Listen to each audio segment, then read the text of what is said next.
Just in the first instance, I again would like to say that we remain deeply concerned about the administration of justice, and particularly under the stewardship of Minister Shatter, and particularly in the context of recent events and developments, both in relation to GSOC and indeed the whistleblower and his engagement with the confidential recipient.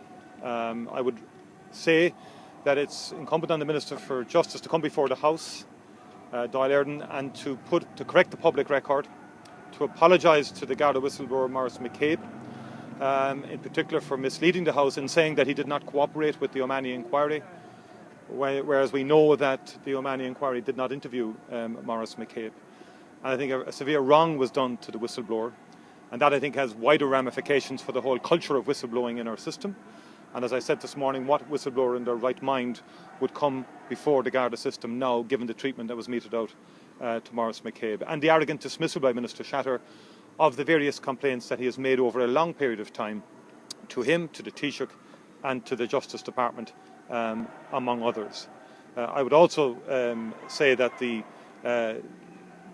if we didn't ask questions this morning, would we have learned about the resignation of the confidential recipient, Oliver Connolly? I think the nature of the conversation between the two suggested that the attempts really were to prevent Maurice McCabe from getting his material to the print media or indeed to the broadcast media, and that was the fundamental objective of the exercise.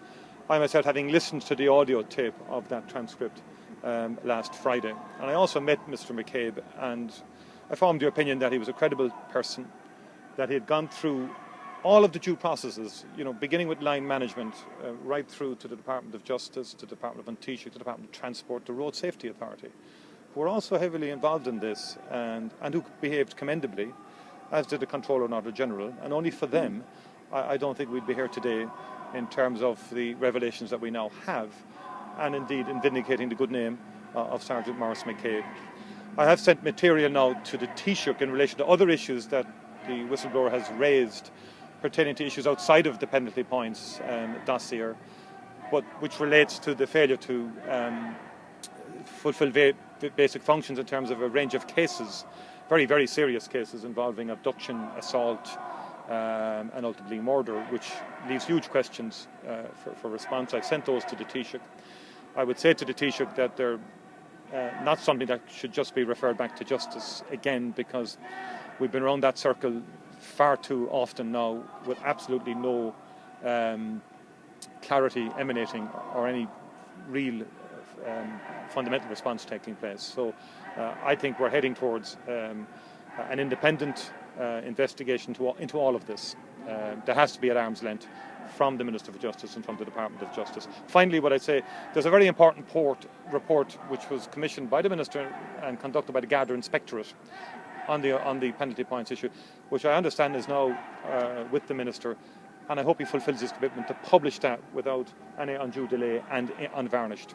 Micheal, is Alan Shatter's position as Minister tenable now as far as you're concerned? Well, I think people would know and would expect me to say that, that I don't believe his position is tenable. But before we get into that, I think there's more important issues to get right in terms of the administration of justice itself. I mean, I take no pleasure from saying the things I had to say this morning in the Dáil and again last week. So I do think that before we get to that, there are actually very important issues that we need to be aired, that there needs to be full public transparency about.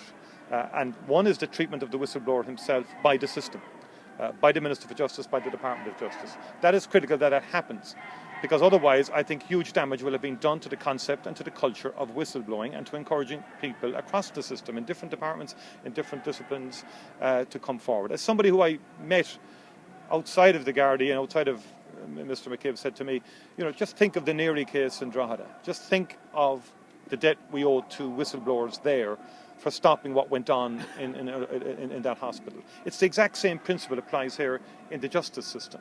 That in essence, if you look at the track record of what happened here, the whistleblower was dismissed time and time again. There were efforts made to undermine his credibility. In some instances I know, but his character, attempts to undermine his character were spread about the place. All with a view to put people off the trail. And so it's a salutary lesson to be gleaned from how this man was treated. And that's number one that we need to get to the bottom of, and we need to have that publicly articulated. So should Shatter resign, yes or no? I'm concerned about your reference regarding incompetence and inaction leading to people being murdered and other serious crimes. What were you talking about? Well, I've sent that material now to the Taoiseach. Some of this has been in the public domain, David, in terms of the murder of Sylvia Roach Kelly, for example. There's a whole series of events there and omissions that do need to be investigated, and in my view, need to be publicly aired.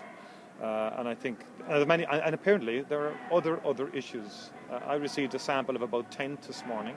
I'm reliably informed there's a multiple of 10 involved, and it needs investigation.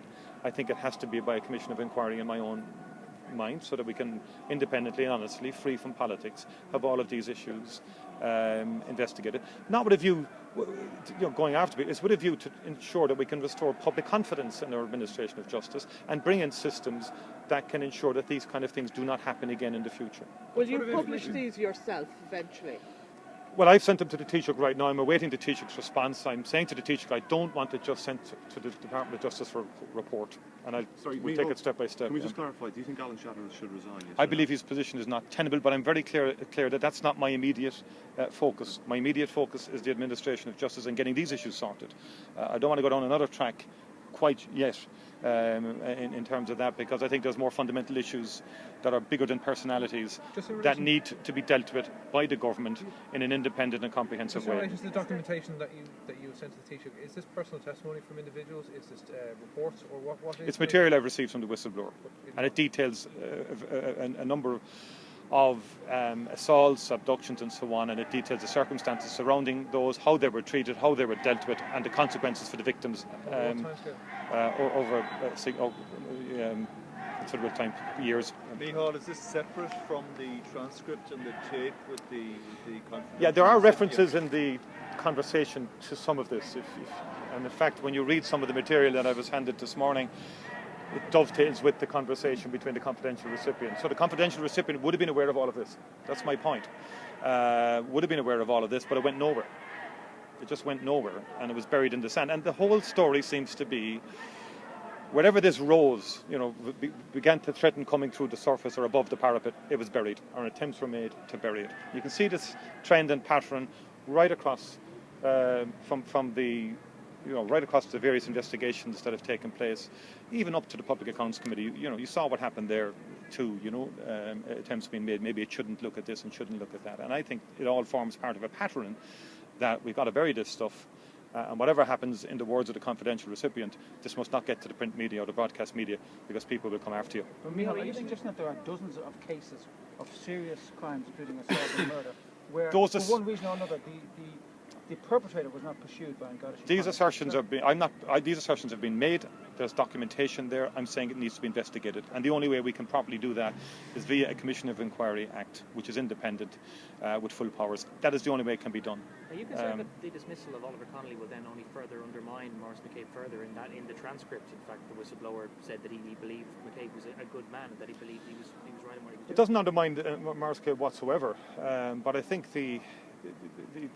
what the conversation indicates is really that instead of pursuing and the actual allegations that were made, the whole attempt seems to be to get it into a process which ultimately buries it. Now that's the way I would look at it. And in other words, you get into court proceedings, you get confidential settlements and agreements, and the material stays locked within those confidential agreements and so on, and the public never get to know about half the stuff. Do you believe that the minister's position is untenable? Do you think the coalition partners, Labour, should start asking questions now?